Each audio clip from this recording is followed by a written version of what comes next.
ঐতিহ্যকে ছড়িয়ে দিয়েছেন বিশ্বময়।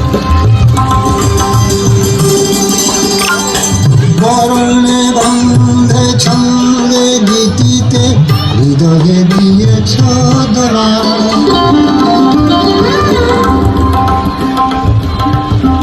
উপমহাদেশের প্রখ্যাত সঙ্গীতশিল্পী সুরকার শচীন দেববর্মন।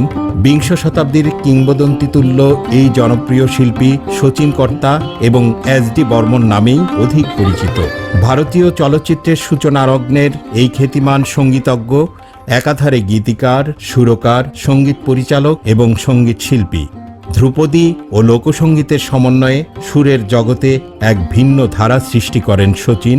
অসংখ্য কালজয়ী বাংলা এবং হিন্দি গানের পাশাপাশি বিখ্যাত সব চলচ্চিত্রের গানের প্রবাদ প্রতিম সুরস্রষ্টা শচীন। তাকে মনে করা হয় ভারতীয় চলচ্চিত্রের সঙ্গীত পরিচালকদের পথ প্রদর্শক।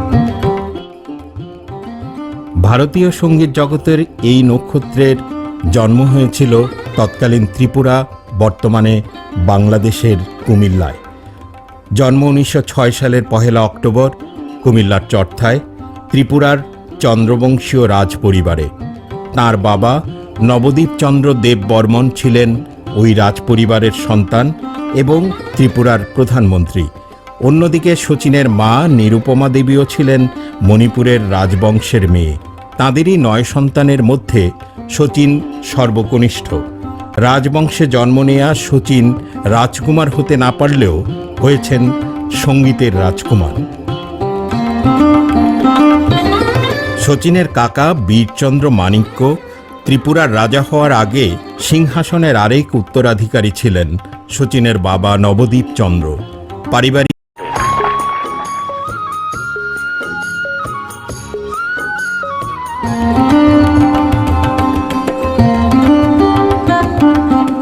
বাংলাদেশের এক প্রাচীন জনপদ কুমিল্লা।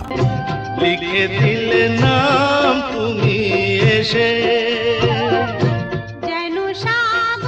এই কুমিল্লায় থাকাকালেই লোকসঙ্গীতের সংস্পর্শে আসেন শচীন। আমার ত্রিপুর সবাইরা নাও কেমনে যাবে মারা উঠো খেলে রে, উঠো খেলে রে, ঝিলমিল সায়রে উঠো খেলে। লোকগীতিকে তিনি ইম্প্রোভাইজেশন করে গেয়েছেন। শচীন দেব তাঁর কণ্ঠে অমর করে রেখে গেছেন কবি জসিমউদ্দিনের কিছু গান। আমারে ছাড়ি আর বন্ধু কই গেলা রে, বন্ধু রঙিলা রঙিলা রঙিলা রে রঙিলা। ত্রিপুরা সাম্রাজ্যের অধীনে ছিল নোয়াখালী, চট্টগ্রাম, শ্রীহট্ট এবং কুমিল্লা।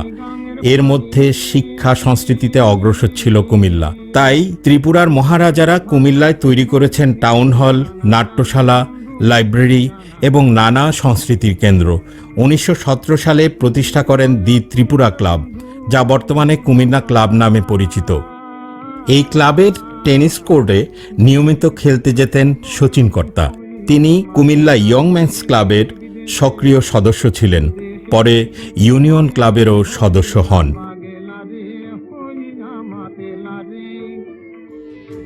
শচীন দেব বর্মন শুধু গানেই নয়, ছিলেন ক্রীড়ামোদীও। ফুটবলের প্রতি ছিল তাঁর প্রেম।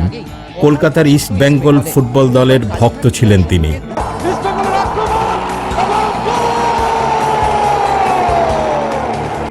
1910 থেকে 1920 খ্রিস্টাব্দ পর্যন্ত ঠাকুরপাড়ার সুরলোক, কান্দিরপাড়ের সবুজ সংঘ নাট্যদল, the great vernal theatre party, young man's club ইত্যাদি নিয়ে গড়ে উঠেছিল কুমিল্লার সাংস্কৃতিক পরিমণ্ডল।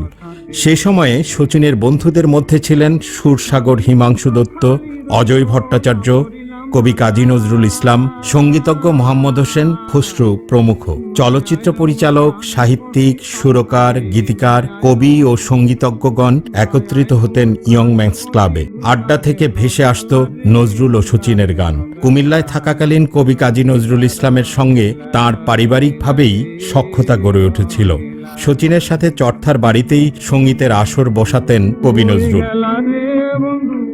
1947 সালে ভারতবর্ষ বিভক্তির পর শচীন স্থায়ীভাবে মুম্বাই চলে গেলে আর কুমিল্লায় আসা হয়নি। এদিকে দেখভালের অভাবে কুমিল্লার এই ঐতিহাসিক দালানটি উপনীত হয় ধ্বংসের দ্বারপ্রান্তে।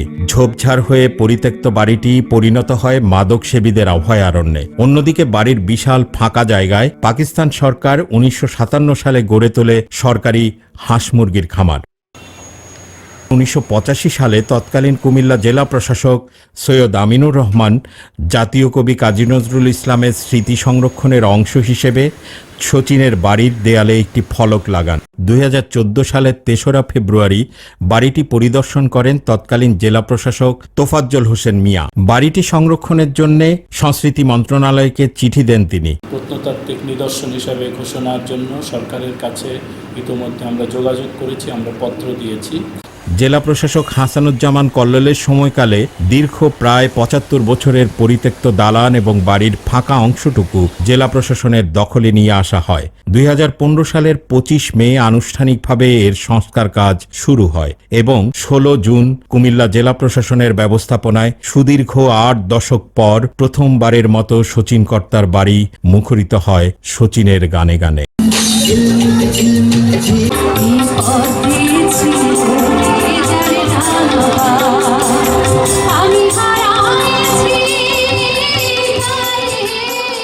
তার বাড়িটি অবহেলিত অবস্থায় ছিল। আপনাদের মাছরাঙা টেলিভিশন এই বিষয়ে একটি প্রতিবেদন প্রচার করেছিল আমার সাক্ষাৎকার সহ, কী করা যায়। আমার সেই দিনটির কথা মনে পড়ছে এবং তারই অংশ হিসেবে আমরা পরবর্তী সময়ে বেশ কিছু পদক্ষেপ গ্রহণ করেছি। 2018 সালে জেলা প্রশাসক আবুল ফজল মীরের সময়কাল থেকে শচীন দেব বর্মনের বাড়িতে শুরু হয় শচীন মেলা। 30 অক্টোবর মৃত্যু দিবস, সেটিকে কেন্দ্র করেই আমরা অক্টোবর মাসেই প্রথমবারের মতো 2 দিনব্যাপী শচীন মেলার আয়োজন করেছি।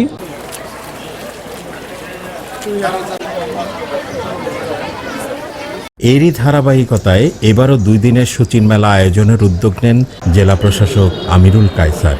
উপমহাদেশের প্রখ্যাত সঙ্গীতজ্ঞ শচীন দেব বর্মন, যিনি এসডি বর্মন নামেই সর্বাধিক পরিচিত। 2018 সাল থেকে প্রতি বছর আমরা কুমিল্লা জেলায় একটি শচীন মেলা উদযাপন করে থাকি। এরই ধারাবাহিকতায় এবছর আমরা শচীন মেলাটি আয়োজন করতে যাচ্ছি। এর মধ্য দিয়ে উদ্বোধন হয়ে গেল মেলা 2024 উপলক্ষে আয়োজিত আজকের এই আলোচনা সভা এবং সাংস্কৃতিক অনুষ্ঠানে উপস্থিত সম্মানিত সুধীমণ্ডলী, আমাদের কোমলমূর্তি শিক্ষার্থী থেকে শুরু করে আমাদের শিল্প চর্চায় আমরা যারা আছি, ভবিষ্যৎ প্রজন্মের জন্য আমরা শচীনের যে সৃষ্টি, এটাকে যেন আমরা বাঁচিয়ে রাখতে পারি, এটি নিয়ে যেন আমরা গবেষণা করতে পারি, এটাকে যেন ধারণ করতে পারি, লালন করতে পারি, সেই প্রচেষ্টা আমরা করব। সরকারের কাছে আমি কুমিল্লাবাসীর যে প্রাণের দাবি, এটি পৌঁছানোর চেষ্টা করব। কুমিল্লার মানুষ সবাই মিলে চেষ্টা করলে শচীন দেব বর্মনের যে সৃষ্টি, তার যে আঙিনা, তার যে প্রাঙ্গণ, এটাকে আমরা সামনের প্রজন্মের জন্য আরো সুন্দর করে রক্ষণাবেক্ষণ করতে পারবো।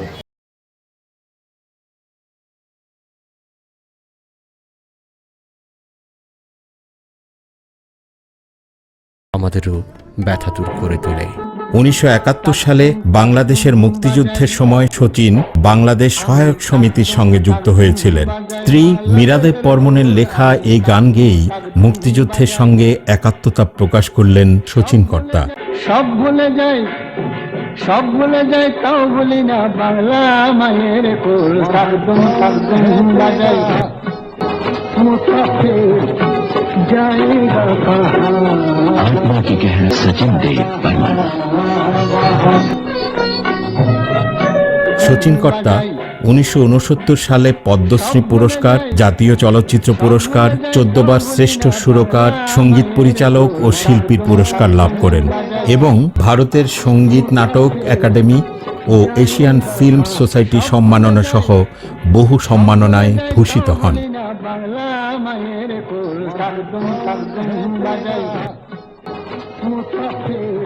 1975 সালের 31 অক্টোবর না ফেরার দেশে পাড়ি জমান বিংশ শতাব্দীর কালজয়ী শিল্পী শচীন দেব বর্মন।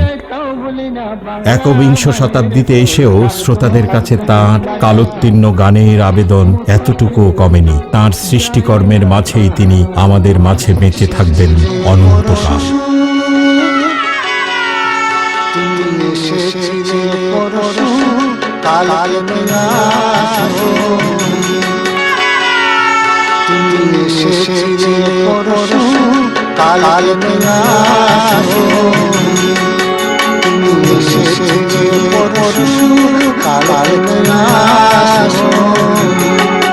তুমি আমার বন্ধু।